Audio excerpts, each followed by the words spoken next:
All right, welcome back, Powers on Sports podcast. Hope everybody had a great New Year's Eve, safe New Year's Day. We are recording on Thursday here, post college football quarterfinals. We still do have one more quarterfinal to play, which will be today on Thursday, due to the tragic circumstances in New Orleans, the Georgia Notre Dame game. If you haven't already realized, it's been moved to Thursday, 4 o'clock Eastern time. So we will talk briefly about this game. Obviously, we will not know the result of this game as we're talking, as you probably will be listening to this podcast after the game is over. But appreciate you finding us. Powers on Sports Podcast. Remember, JPO Sports on X and Twitter. You can go to my YouTube channel, Jason Powers Sports Channel, to see the video interview we are going to conduct here with my guy, Coach Anthony Blevins, former NFL coach. UFL champion with the Birmingham Stallions back in 2023-2024 season. Coach, welcome back. Happy New Year. And what'd you think of the playoffs? Thank you. Happy New Year to you as well. And first of all, before we get started, our hearts and our prayers and our thoughts go out to the people in New Orleans who have been affected by this unfortunate tragedy. This is, sitting there watching it yesterday was just in disbelief that we start off the new year like this. But we've got to stand strong. We stand strong for New Orleans. We pray for New Orleans, and New Orleans will bounce back. No doubt, no doubt. They again, it's just a great destination city for vacations, weekends. Obviously New Year's Eve is a huge day for them, and just a terrible set of circumstances that's going on in that. They got the Super Bowl there in a month, so again, a lot more stuff that's coming down the road. And obviously, the most important thing is thinking about those families that have been affected by that. Lots of lost lives and lots of injured people. So our thoughts are first and foremost with those families and those people affected. All right, Coach, talk about give me a quick thought or two. Let's start Friday night. Let's go back to Penn State, Boise State out in the Fiesta Bowl on Friday. Not Friday. I don't know why I'm saying Friday. Tuesday night, New Year's Eve. It's weird having these games during the midweek, but let's go to New Year's Eve. Give me a thought or two about the Penn State, Boise State. I mean, this game was a pretty close game for 2.5, 3.5 quarters. Boise self-inflicted wounds, missed kicks. Again, Ari, you're very familiar with special teams. A lot of penalties. Just give me a thought or two about the Penn State, Boise State game from your perspective. Well, first of all, I'll say Boise belonged. Boise showed they could play with Penn State without the self-inflicted wounds that you mentioned. Like, that's probably a little bit of a different game for about, 2.5, almost 3 quarters. It was a close game. Penn State jumped out on them early, 14-0. Yep. Felt like Penn State was going to run away. But Boise showed poise. They showed confidence. They showed a physicality to get back in that game, creativity on offense, hit them with a couple of big plays. Ashton Genty, I think he's going to be a phenomenal pro. He carried the ball for 30 yards, 30 carries for 104 yards the other night. But he did something uncharacteristically that he doesn't do. He fumbled twice in the same game, lost one. Going into that game, he had only fumbled like twice all year long. So that was some uncharacteristic. But Boise belonged. I thought it was a really entertaining game. Up until yesterday, that was the best game of the playoffs so far. Yeah, and again, that was a 10-point game with about 7 minutes to go, and then Boise missed a very makeable field goal, 37, 38-yard field goal, and then was it Katron Allen, I think, busted the long run to put it 14, yeah, and that kind of put the game away. But boy, you're right. I mean, Boise hung in there. They were down early, came back and played well. But again, I think you see that again. I think that guy Spencer Danielson, rising star in the coaching world, has only been there a year and a half. Was an interim coach last year. They won the Mountain West. He got the job full time. So I think this is definitely a situation where you'll see Boise back in the mix here long term. Moving forward here in the playoff contention. Penn State, is this Penn State team a team you think can win it all, or is this a team that's a little limited on offense? Give me a thought or two about James Franklin and Penn State. I like James. James has done a good job at Penn State, but I don't see them winning at all. Like I don't see them advancing to the college football playoff final. I don't see them being a factor in that last game. They're a good team. They do some good things. I just don't, for whatever reason, I don't see it with them. I don't think they're explosive enough. They play pretty good defense, which always gives you a chance. But I just don't see Penn State being there at the end to compete for the national title. And remember, folks, they're going to play the winner of this Notre Dame Georgia game that's getting played Thursday in New Orleans. They're going to play in Miami. Down in the Orange Bowl is going to be where the semifinal is for Penn State. And then the winner of Notre Dame and Georgia next, I believe they're going to play next Thursday in Miami is I believe the schedule for the semifinal. All right, let's go to New Year's Day in Atlanta. Boy, the best game of the tournament so far, that Texas Arizona State game. Didn't look like it was going to be a great game early. Texas jumped out 14-3. Again, first possession of the game. How the kid from Texas doesn't block the punt is hard to believe. Turns into a roughing the kicker. They get a first down. Arizona State goes down and scores. Texas goes right down the field and scores, returns a punt themselves, 75 yards for a touchdown, and you think it's going to be a blowout city in Atlanta. But again, Arizona State hung in there. They actually had the better of the play for probably the first 3 quarters as far as yards and possessions, and they moved the ball up and down the field, just couldn't score. Texas held them a couple times on fourth down. Arizona State had a kick blocked. They've had all kind of kicking issues all year. Just give me a thought or two early in this Texas Arizona State game. What were your thoughts for the first couple quarters of the game? Well, I'm like you. I thought it was going to be a laugher. I thought it was going to add to the disappointment of the playoffs. 14-3, Texas in control of the game, just doing whatever they wanted to do. And to Arizona State, their credit, they fought back to it. They fought back in the game. They played really well, especially the last quarter. Half of a quarter. But I really thought Texas really dominated. I thought Texas they did some things, jumped off sides, penalties. They really did not play well. Well, I thought Texas would be good was they would dominate the line of scrimmage on both sides. They did. Arizona State, they're undersized in D line. Excuse me.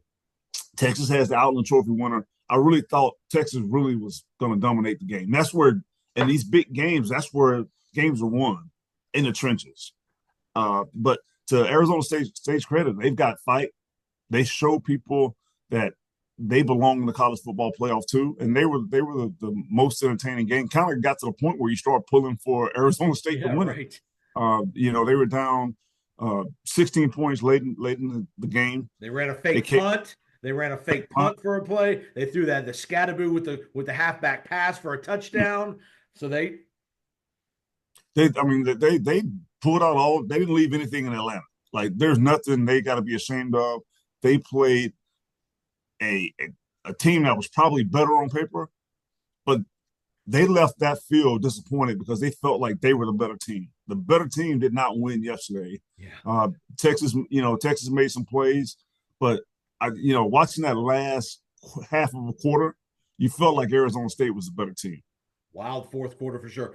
Give me a thought or two. It's the first overtime. It's 4th and 12 from about the 20-yard line or so. If you're the defensive coordinator for Arizona State, you go full blitz? Do you go? How do you think as far as give Texas and Quinn Ewers the credit? Tremendous throw on 4th and 12 to score the touchdown in the first overtime to keep the game going. Pressure, no pressure. What would Coach Blevins have done there if he's a defensive coordinator? Yeah, I'm a pressure guy by trade, but right there, 4th and 12 in that situation, you play coverage, make them throw it short, and you rally up and tackle it, get off the field, you win the ball game. I do not like, they ran double A gap pressure. They showed it so early. Texas was able to check their protection, slide the protection, and Quinn Ewers had all day versus zero coverage. That's a recipe for disaster, and that's exactly what happened. You leave those DBs out there on an island, no help, and you see the result of it. Again, great throw by Ewers. They ran the little seam route up to Golden for the touchdown to tie it. And then they go on to score in the second overtime, and then they get the interception. Give me a thought or two about Scatteroo. Is this guy an NFL running back? I mean, just a kind of a rugged bowling ball kind of guy. Doesn't seem like he's the most athletic guy in the world, but boy, he in between the tackles, he's got some lower body strength. Just a gritty, gutty kid. Well, he reminds me of Mike Allstott, guy down from your area, just a big battering ram. You're probably more athletic than Mike was, or more Mike Allstott, excuse me, than he was during his career. Yep. But he reminds me of that, just a big bruiser downhill, not going to make you miss in space, but I'm going to run over you in space. And so, but you saw he can catch the ball out of the backfield. He can throw it, obviously.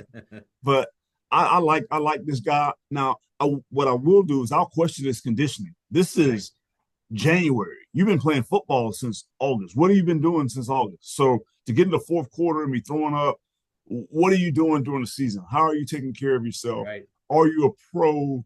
Do you have a pro routine? That would be my only concern because I don't think like in January one in an indoor environment that you should be throwing up the way he was and looking as fatigued as he He was. couldn't stay in Because the game multiple plays in a row. He had to come out after every carry, it seemed like in the fourth quarter. yeah, so he's going to have to work on his conditioning moving on to the next level. But he's a phenomenal player, just tough, gritty. But the conditioning part of it, that he's going to have to work on that going to the next level. Texas escapes. They missed 2 field goals in the fourth quarter. Again, more kicking issues for them as well. Again, it'd be interesting to see how that affects Sarkisian's game strategy in the next game, as far as knowing what the kicking situation. That has been a decent kicker, but he's really struggled the last 3-4 weeks of the year. Texas advances. They'll play next Friday night in Arlington, and they will see right down the road from where you're at in Dallas. They will see Ohio State, who again a tremendous performance, especially early in the game. Jeremiah Smith was unbelievable in the first quarter. They come out, they jump all over Oregon. That game's basically over, middle of the second quarter. That's over. They dominate Oregon 41-21 to advance in the semifinal. Give me a thought again about a second week in a row. Ohio State comes out guns a blazing. Well, everybody that's calling for Ryan Day's job, he's giving you the old middle finger. That's what he's doing. The last 2 weeks, Ohio State has been phenomenal. They look like the best team in the country. I originally picked Texas to win it all, Yep. but I'm changing my mind now. I'm going with Ohio State. I think if they can play like they did yesterday, play like they did against Tennessee, they came out early and they put both games out of reach early. They are the most explosive offense in college football right Yep. now. The way they play, the speed that they have, the receivers that they have, when they put it together, they are the most explosive offense in college football. And they played really well on defense yesterday. And that's not to take anything away from the defense. The defense showed up. I mean, it should have been 34-0 going into halftime. They gave up the late score right there at halftime. Last play of the half. Last play of the half. And but they dominated on both sides of the ball, dominated in the kicking game. When you can dominate 2 out of the 3, right, like it's hard to beat you. But when you can dominate all 3, there's no way you're going to get beat.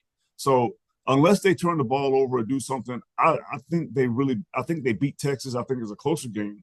But Texas has got so much Dr. Jekyll, Mr. Hyde in them. I think it's going to be hard for Texas unless they play. They're going to have to play their best game of the year next Friday to beat Ohio State.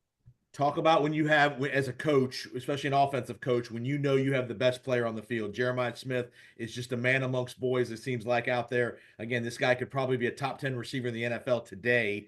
He would probably be a top 5 pick in the NFL draft, true freshman. Just talk about when you schematically, when you know you have the best player, forget the quarterback, but when you have the best skill player on the field, how much of an advantage that is for you as a play caller. Well, I think it's a huge advantage. You just got to get the ball to him in space. Let him do what he does. And Chip Kelly and that offense did a great job yesterday.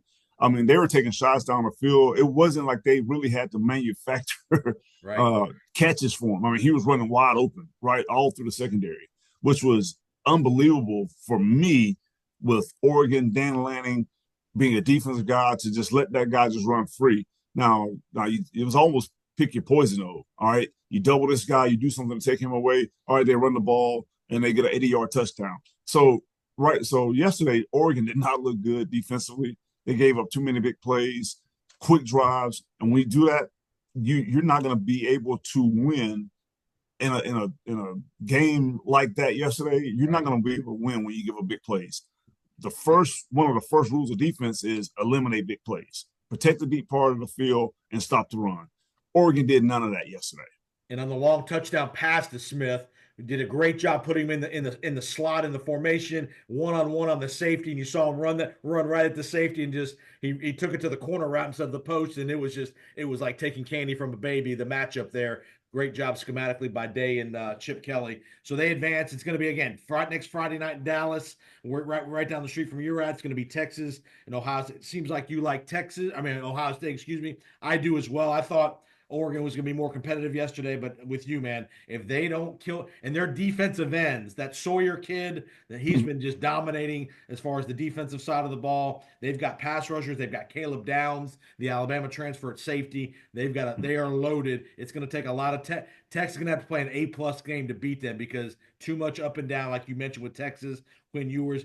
If they can run the ball, Texas, they got a chance, but they've not shown the propensity to be able to do that consistently. So I do worry about that for Texas going into the game. But again, Texas will have a big home field advantage in Arlington and Jerry World as well.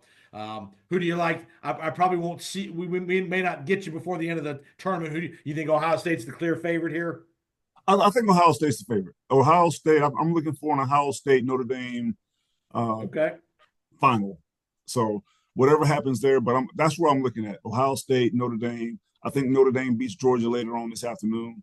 I like the way they play. They play a physical brand of football. Yep. They're able to run the ball. They play really good, solid defense at Notre Dame. They're playing at a different level too. So I really like the way that they're playing. It might be a different game, I think, if Carson Beck was playing, but he's out, out for the season. I don't know much about the backup quarterback that's there. So, but anytime you have a backup quarterback that comes in, it could give you a little bit of an advantage, but there's so much unknown about this kid that's coming in. Snap count, how does he handle the pressure? Yep. And that can also work as an advantage for Georgia because there's not a lot of tape on him. Correct. Notre Dame doesn't have a lot of tape. Correct. How do you prepare for him? What is he? Is he a zone read guy? Is he a scrambler?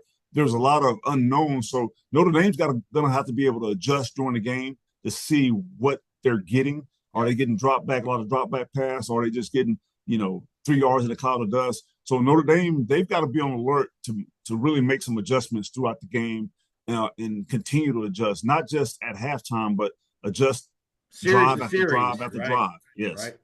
No doubt. It'd be interesting to see, does Al Golden pressure him? Does he play more zone to make him read it out? And that'll be the interesting part of how they handle that play. Because again, the kid has had a big high school career, but again, different level, different speed of the game. Notre Dame's an elite defense, so that'll be a interesting way to see how Georgia and Notre Dame unfold there in New Orleans. All right, let's transition to the National Football League.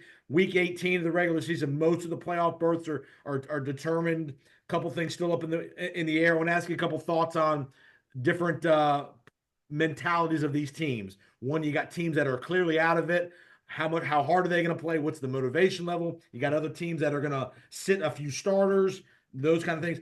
How do you guys in the National Football League, how do you make that decision? Do you guys, as this coaching staff, to determine, are we going to play our guys, not play our guys, who we sit, who we're not going to sit? What are the kind of the decisions and the thought process that go into making those decisions?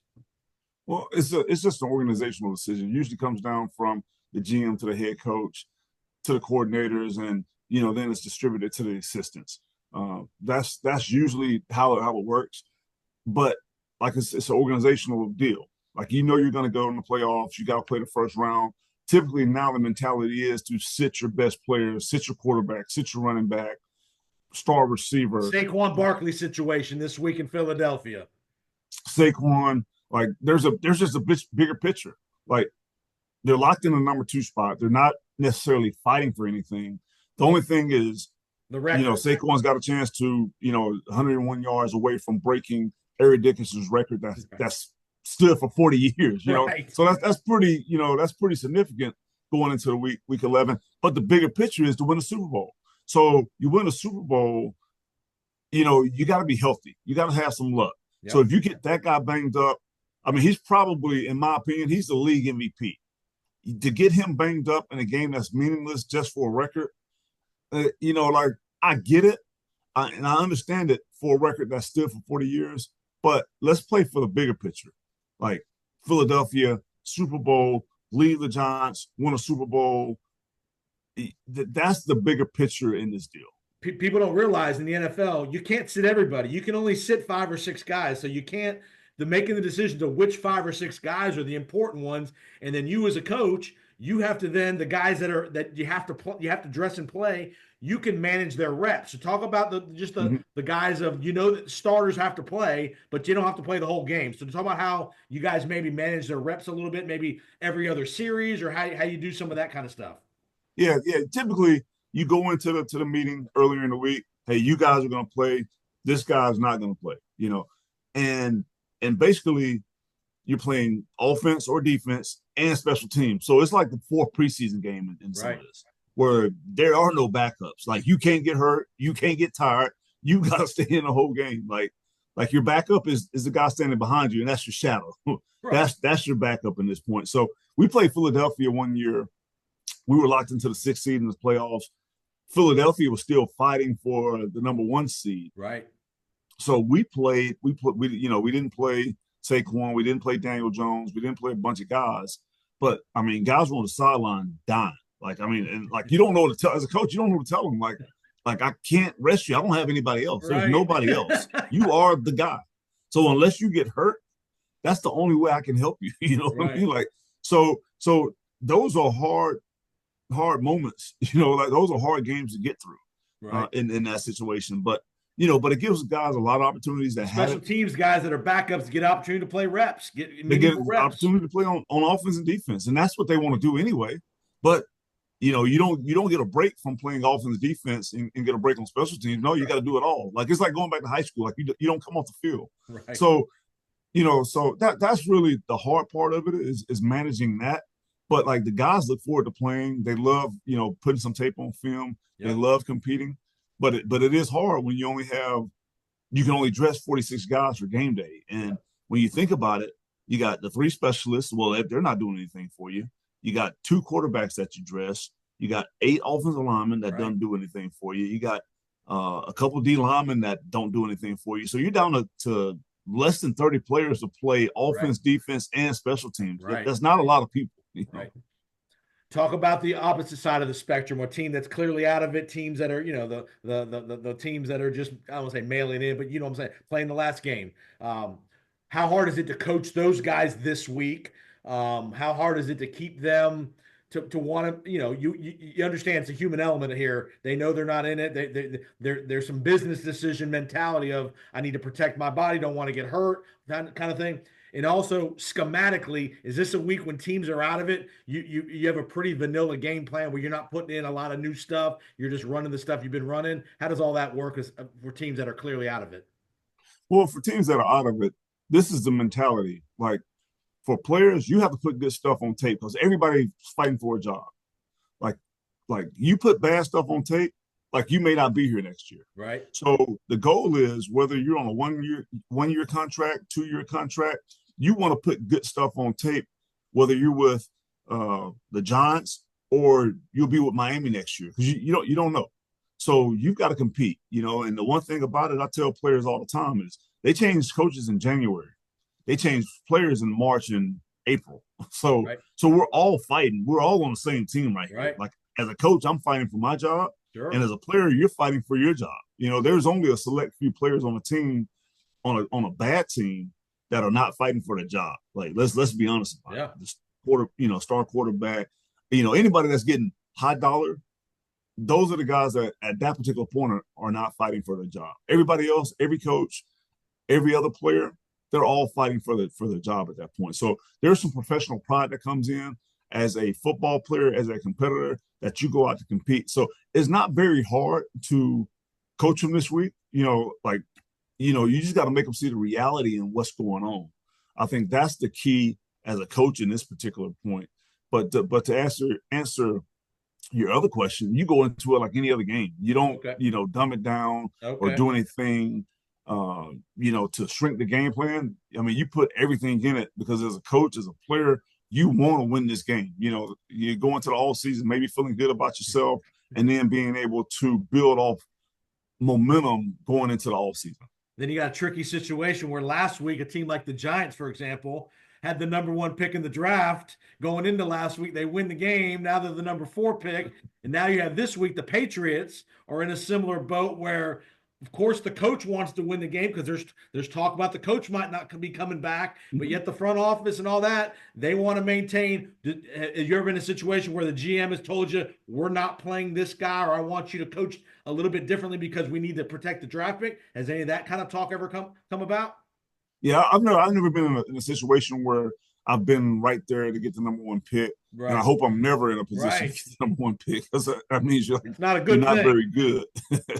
But like I've never been in a situation like that. Like it's as coaches, as players, like you care less about who gets the number one pick for next year. You Right, know, it could be the number one pick for somebody else's coaching staff. right, Like I'm going in to win the game. Every player's going in to win the game.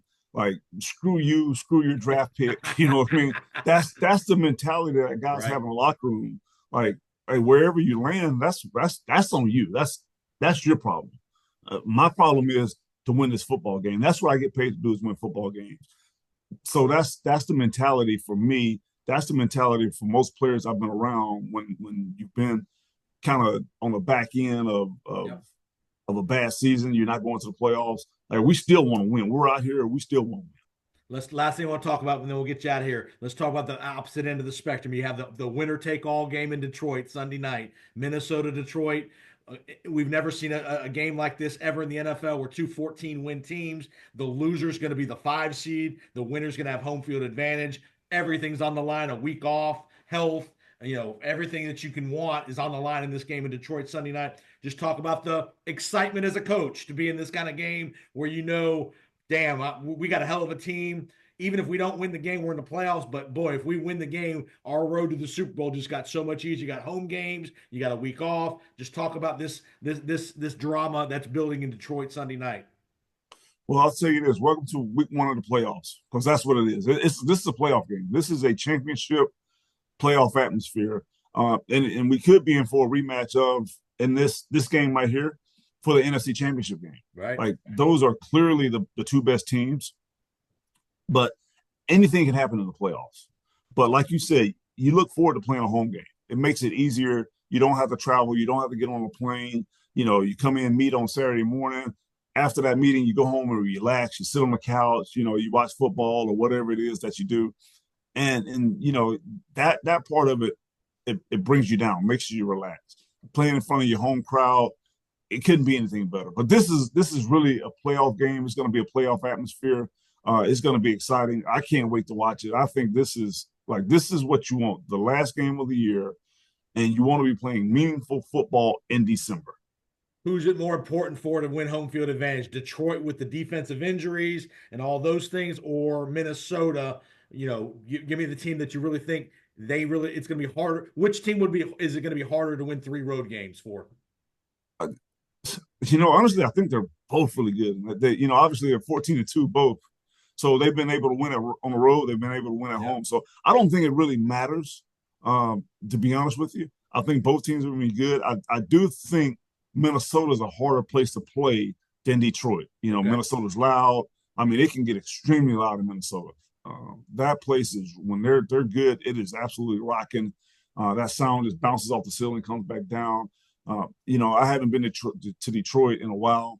And when I did go to Detroit, it wasn't very They good. weren't very good. So I don't remember Detroit being loud. I don't remember being that hard to communicate. But I do think that Minnesota is a harder place to play. Cool. All right, Anthony Blevins, great job, man. Who wins, by the way? Who gets that last spot in the AFC? Is it Denver? Does Denver beat Kansas City? I think Denver wins. I think Denver gets it. I think Sean Payton, he gets those guys to the playoffs.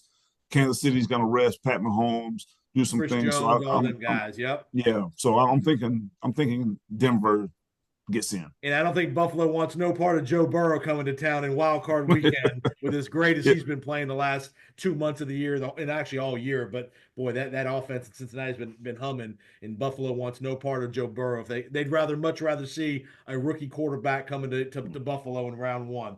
We'll keep up the great work, Anthony. We'll definitely talk as we get through the playoffs here. Happy New Year to you and yours. I know you got the college football game right in your neighborhood next weekend. Enjoy that, and we will talk real soon. Okay. Hey, sounds good. Happy New Year, my man.